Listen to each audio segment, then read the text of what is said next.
half your brain is you, and half your brain is God.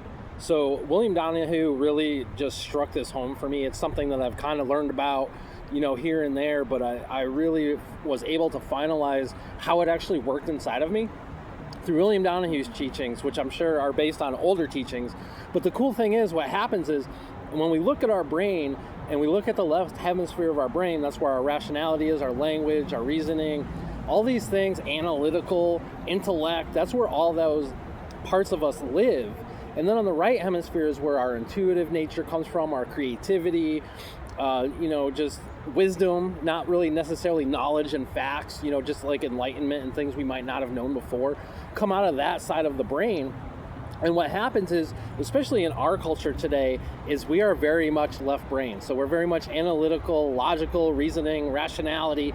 You think about the college and university system and education, everything is designed for us to gain information from outside of ourselves when, Jesus taught that the kingdom is within us.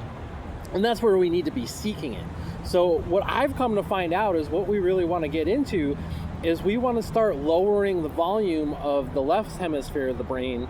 That way we can tune into that still small voice that's on the right hemisphere, because that's how it works. His thoughts are higher than our thoughts, but that is on a higher vibration. And when you get to the higher vibrations, things become more subtle. So that's why God is very quiet and subtle inside of us. He's not loud and booming and screaming. That's what we do.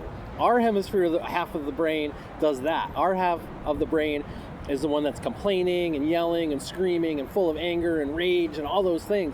And we look at it, it goes all the way back to Genesis. There were two trees planted in the garden, the tree of the knowledge of good and evil and the tree of life. And we were commanded to what? Not eat from the tree of knowledge of good and evil. So we think about knowledge and we think about facts and we think about what I just talked about. And that's how the Bible actually is more self-help than religion, because that's how it actually helps us, by looking at how we're actually built and what the Bible does to teach us how we're built and how to return back to that purity of the pattern in nature, in God's thoughts that we truly are. And that starts by, like I said, turning down the volume of that left hemisphere. And what's going to happen is you're going to start to hear those thoughts and those emotions and everything from the right hemisphere. It's very quiet, it's subtle, it's peaceful, it's calm, it's caring, it's loving. That's where all of those things are going to come from.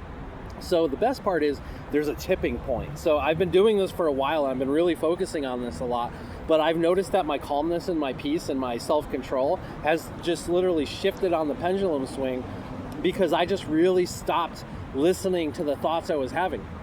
They haven't stopped, but what I stopped doing is I stopped investing in them. I said, I don't want to invest in any negativity or evil or anger or all those things that I used to do. I'm just going to ignore all that stuff now. And as I'm ignoring it, I'm tuning in more to God's voice inside of me.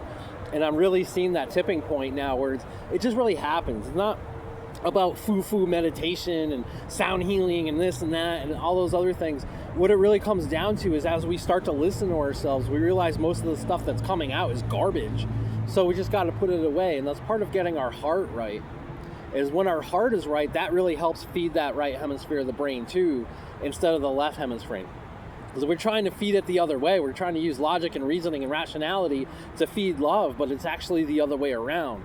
And that's how those two things connect. So I kind of just wanted to go over the two hemispheres of the brain. Half of you of God, half of you is you, and half of your brain is God. So what we want to start to do is start to really see the difference in the two, and really start to look into the Bible for direction when it comes to being able to go from one side to the other, because it's pretty much most of the Bible, and it's in a lot of William Donahue's teaching. So I hope you gain some value from this, and have a great day.